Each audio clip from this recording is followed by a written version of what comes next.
제가 실장을 하면서 더 강하게 느꼈고 그 이전에 이제 정치에 처음 들어와서 이 정치생활을 하면서 계속 누적적으로 되게 이제 느꼈고 한 것이 뭐냐면 우리나라는 정말 지역구도 그 지역구도 속에서 아주 묘하게 자리 잡아 있는 이념구도 이 부분을 정말 이 깨지 않으면 대한민국 정치는 한 발짝 앞으로 못 나가는구나 하는 걸 이제 느꼈어요. 예. 그러고 그 이제 실장을 그만두고 현장을 다니면서 우리 정부에서 했던 정책들이 그 어떻게 현장에서 받아들여지고 있나 하는 걸 좀 점검을 해보니까 정부도 그런 정치 어떤 역학구도 속에서 정부도 나눠져 있고 뭐 심지어 언론도 나눠져 있는 거 아니에요. 언론도 또 기업들도 보면 나눠져 있어요. 그 기업들은 뭐 명확하게 나눠져 있기보다도 친소관계가 있고 거기에 따라서 적절히 상대에게 보험들을 구조죠. 보험들을 구조. 제일 심각한 건 정부가 나눠져 있다는 건데 정부도 내부가 나눠져 있어요. 정부가 나눠져 있단 말은 그게 뭐냐면 자 이제 정책을 가령 실행을 하면 그 정책의 집행 단계에 가서 정말 정성을 들여서 그 정책의 취지에 맞게 집행이 돼야 되잖아요. 근데 실제로 이런 이 구도 속에서 공무원들도 편이 갈려가지고 한쪽에서 열심히 하면 한쪽에서는 사실은 그냥 애정을 갖고 바라보질 않는 거죠. 이제 비주류가 되는 거죠. 비주류가 냉소적으로 바라보고 또 정권이 바뀌어서 한쪽이 잡으면 또 상대방은 마찬가지입니다. 자기가 공직에서 열심히 하려고 하는 게 아니라 어차피 이 정부에서 나는 틀렸어. 그러니까 그냥 기다리자 하는 생각으로 해서 냉소적으로 봐요. 근데 어느 정책 하나가 끝자락에 가서는 제대로 시행되지가 않는 거예요. 예, 시행되지 않아요. 그래서 제가 이 정치 구도 속에서 이제 그 영향을 받아서 생겨난 정부 내에 역시 그 정치 구도의 이 흔적, 또 언론도 그렇죠.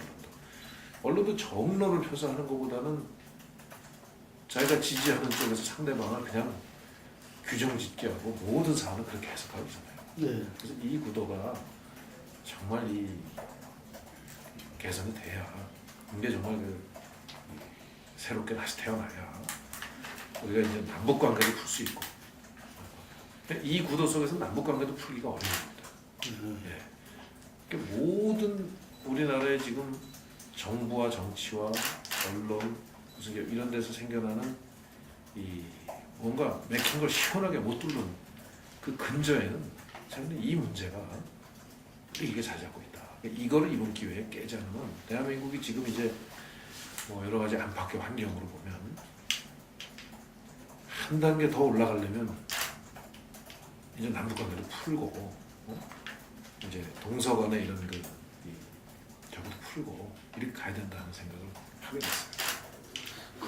그래서 제가 이제 동진대성이라는 말을 하는데 동진대성 나아갈 진짜 같을 동자 큰 대자 이루서자 그렇게 해야 우리가 이제 안에 있는 여러 가지 문제들을 풀 수 있는 기반이 탄탄해진다. 이 구도 속에 수혜자가 될 수도 있고 피해자가 될 수도 있죠. 누구든 다. 누구든. 그러니까 박근혜 대표님도 우리 당 입장에서 얼마나 중요한 자산이에요. 그 정치적으로 정말 그 여러 가지 리더십도 발휘했던 거고.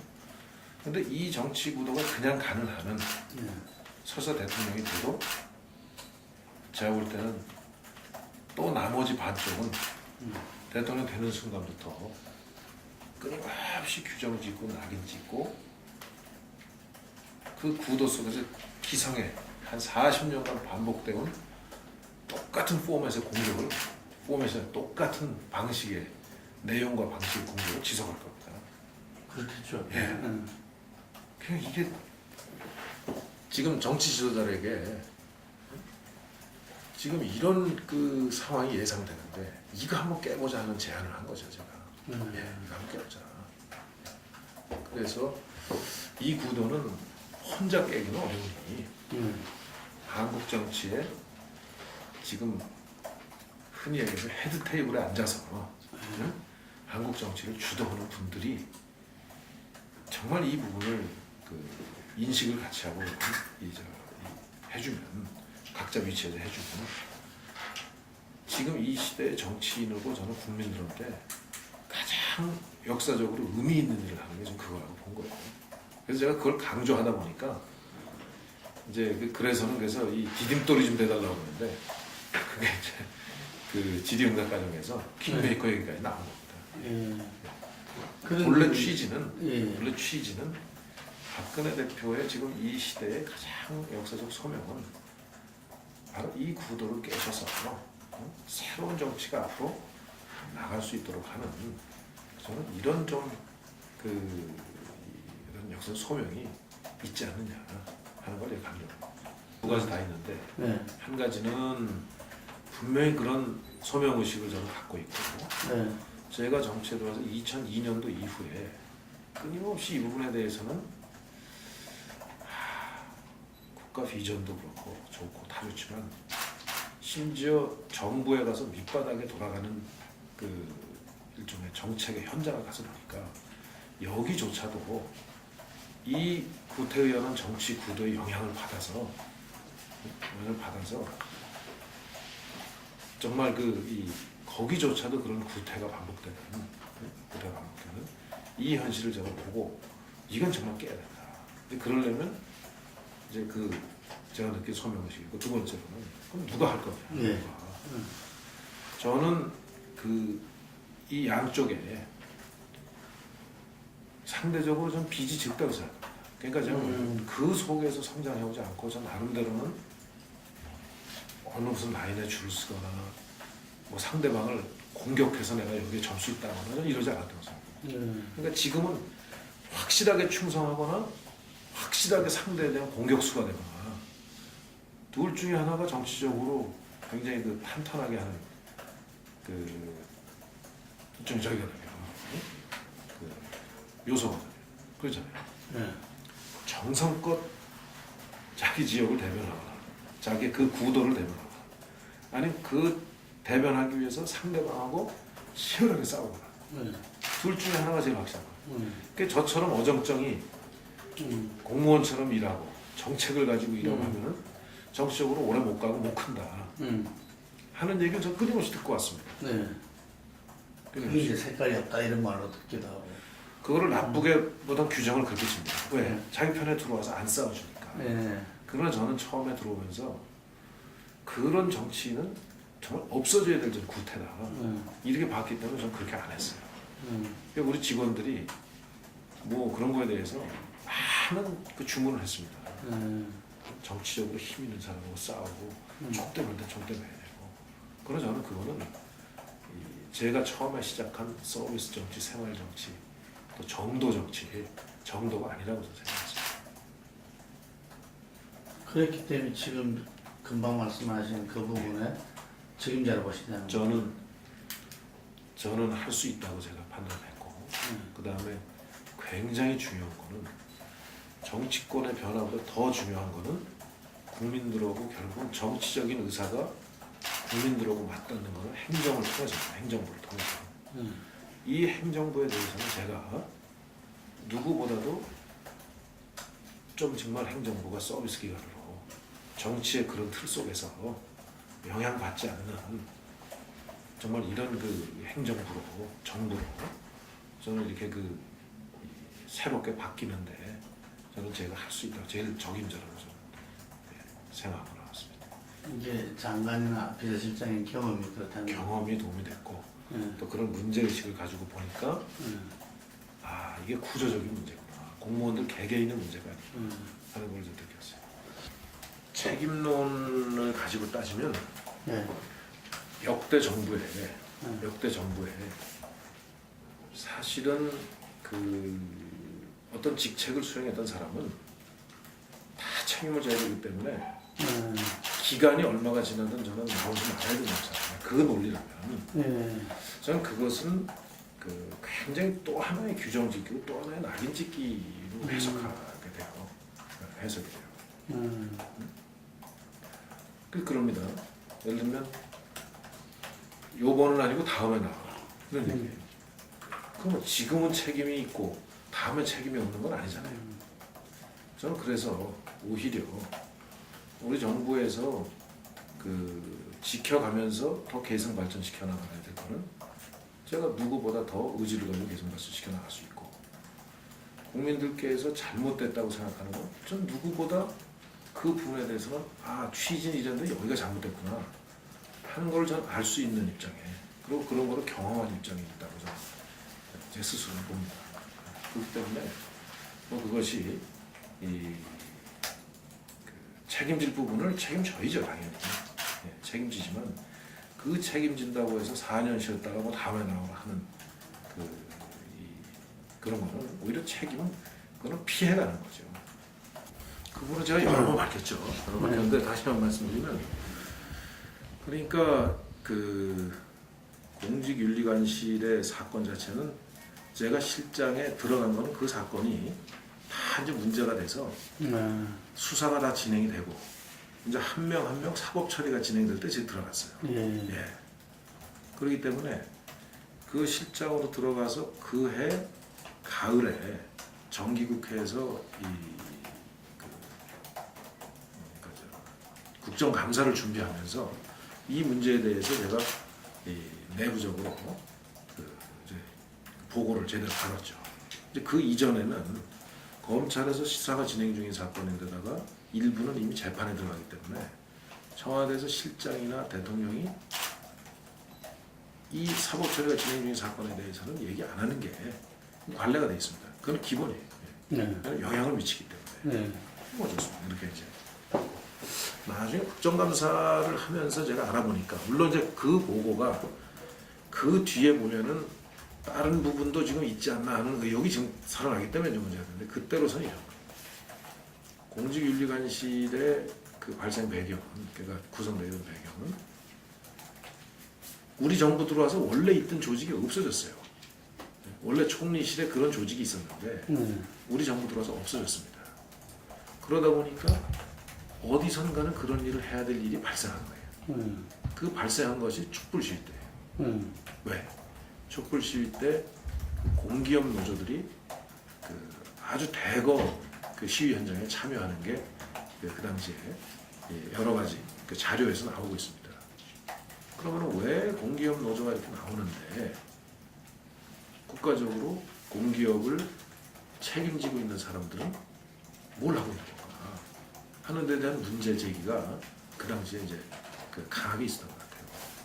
그래서 고용노사 비서관이 관여가 되고 그다음에 고용노사 비서관은 이제 선거를 같이 치는 사람이니까 정말 문제의식을 강하게 느끼고 이건 자기가 앞서서 해야 되겠다 생각하고 총리실에 그 당시에 있었던 그 노동부를 담당하는 이 총리실 조직을 우선 이제 그 활용을 했던 것 같습니다.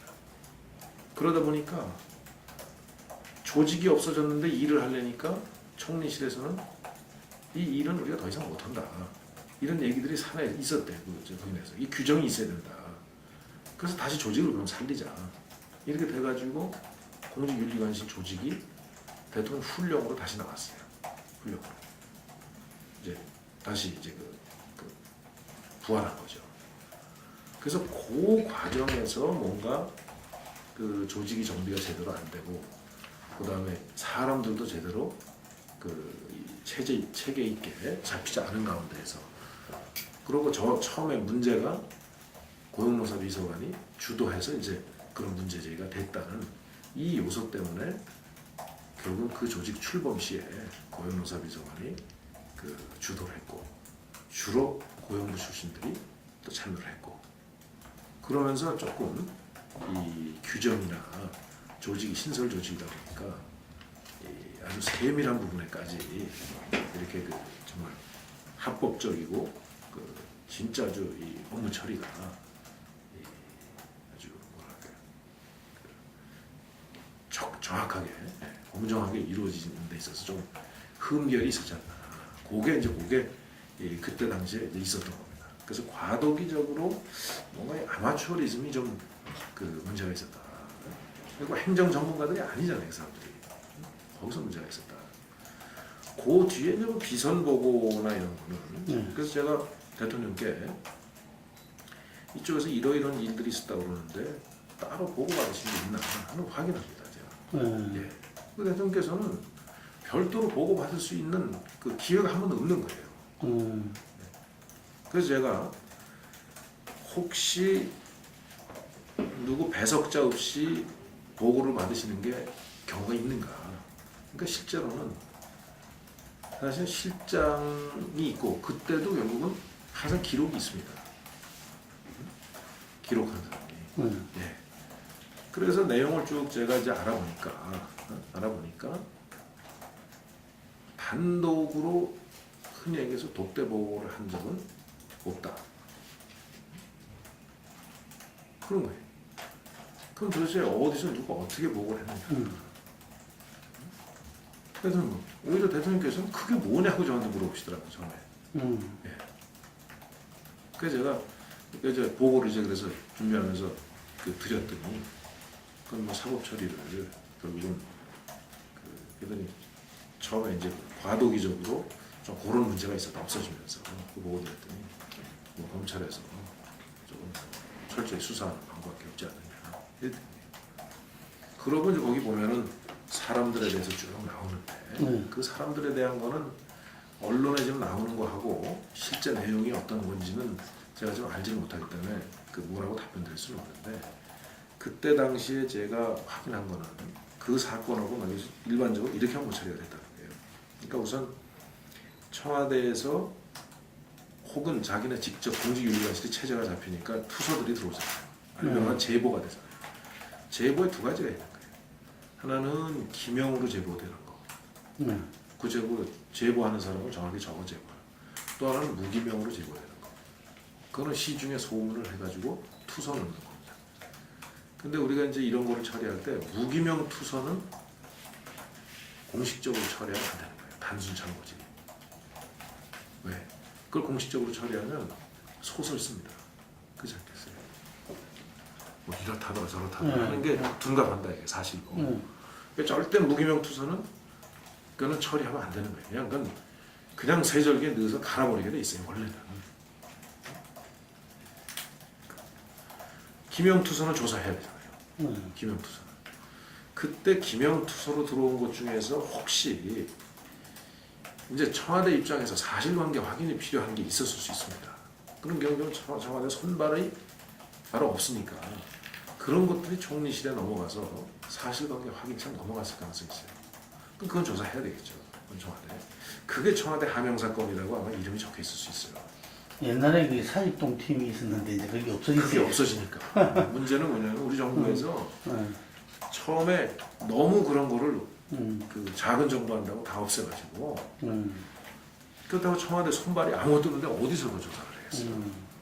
그렇다고 예를 들어서 일반 경찰에다가 그런 걸 조사할 수 있는 시스템이 안 돼 있고 그래서 이제 공직윤리관실이 그런 일들을 이제 파견받아서 했는데 거기서 이제 생긴 문제들이 그래서 그때 얘기는 뭐냐면 제가 자료를 그러면 왜 없앴냐.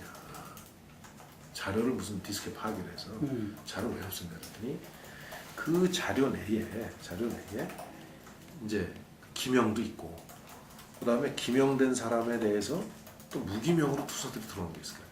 그런 것들을 전부 그냥 아마 함께 기록을 한 것으로 그렇게 그때 그 얘기를 해요. 이제 그러다 보니까 다뤄서는 안 되는 게 공문서에 남아 있으니까 그냥 지워버리자.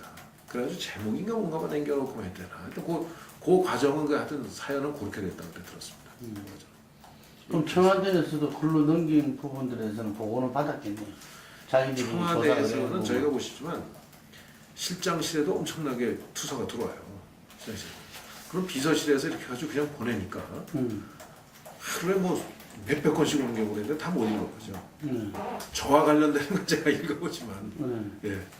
그러니까 이제 그거는 분류해가지고 정책부서로 보내고 정책부서로 그 다음에 무슨 그 민정비서로 또 민정비서 이게 가는 거죠.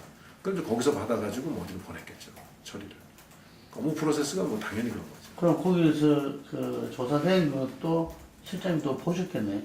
조사된 거요? 네, 조사된 거. 저 있을 때는 그 이첩을 하는데 지명을 해서 이거는 보고해달라고 지명한 게 한 건도 없었어요. 그래서 한 번도 저는 보고받은 적이 없어요. 그리고 제가 갔을 때는 공직윤리관실 자체가 가동이 거의 중단 상태였어요. 그래서 제가 그 공직윤리관실을 그런 취지로 만들었다면 이 사건 때문에 그렇게 되는 것도 비정상인 거다. 그러니까 제대로 된 공직윤리관실로 정비를 해서 활동해라. 이렇게 돼가지고 지금의 공직윤리관실이 생긴 거예요. 이 양쪽에서 왜 그렇게 대통령 선거를 이기려고 하느냐. 양쪽이. 그 뭐냐면 그만큼 이익이 있기 때문에 그렇거든요. 뭐 명분도 있지만 이익이 크잖아요. 선거 승리에. 그거는 뭐냐 그만큼 대통령 권한이 큰 거죠. 막강하기 때문에 그런 거죠. 그래서 그 대통령 권한을 좀 분산시키는 구조는 좀 분산시키는 구조는 필요하다고 봅니다. 왜냐하면 그러면은 전쟁처럼 진짜 그 대통령 선거를 치르지 않는 이런 어떤 결과도 가져올 수 있을 거라고 봐요. 같이 돼야 된다 이거지, 같이. 같이. 예, 그렇게 되고 그래서 개헌은 정말 논의할 때가 됐다. 그걸 위해서라도 새로운 국가의 틀을 만들기 위해서도. 그러니까 제가 주장했던 우리 기성의 우리 정말 한국 정치를 볼모로 했던 이 구도, 대결 구도, 이거 우리 이번 기회에 지금 없어져야죠. 그래서 제가 정세균 대표도 같이 거론한 거예요. 그 정세균 대표는 제가 이렇게 보면 그래도 이제 합리적이고 이 어떤 균형 감각 있게 그 의정 활동을 하고 대화가 되는 거거든요. 그러니까 호남 속했으면 그렇지 않거든요. 저는 국민들이 정치에 대해서는 안정도 요구하죠. 근데 그 안정은 정책의 안정성이죠. 정책의 안정성. 왜냐하면 누가 한다고 해서 휙 바뀌고 이러지 말고 정책에 대해서는 뭔가 일관성을 가져라. 그 면에서 저는 안정성을 요구받고 있고 또 하나는 계속 그 국민들의 새로운 요구를 받아들일 수 있는 저는 어떤 변화에 대한 아주 수용 능력, 변화의 수용 능력 이걸 저는 동시에 요구하고 있다고 합니다. 그건 역동성이죠. 일종의 역동성이죠. 변화에 대한 수용 역동성이죠. 수용은 용어가 어려운데 하여튼 변화를 수용하는 이런 능력, 역동성 이건 요구하고 있다고 합니다. 만약에 그 안정성을 세력의 안정성으로 규정하고 계속 나갔을 때 저는 연말에 정말 국민들한테 아주 저는 혹독한 평가를 받을 가능성이 많다 이렇게 봅니다. 저는 우선 제가 하는 일이 명분이 있다고 생각합니다. 명분이 있다. 세력은 없습니다. 세력은 없지만 명분이 있다고 생각합니다. 그리고 그 명분에 대해서는 많은 그 국민들이 공감하고 있다는 것을 저는 느꼈습니다. 두 번째로는 이제 대한민국 저는 정치는 진짜 대한민국의 미래에 이 세계 지도국가 중에 하나가 되는 저는 대한민국 위상이 좀 그렇다고 생각합니다. 저는 그런 부분에 대해서 그동안에 저 나름대로 정말 준비하고 또 노력했다고 생각합니다. 대통령이라는 걸 염두에 둔 건 아니지만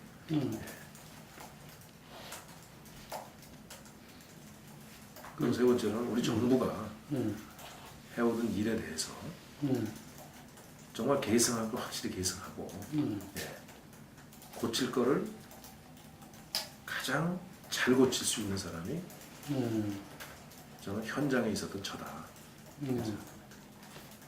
예, 여러분 안녕하십니까? 임태희입니다.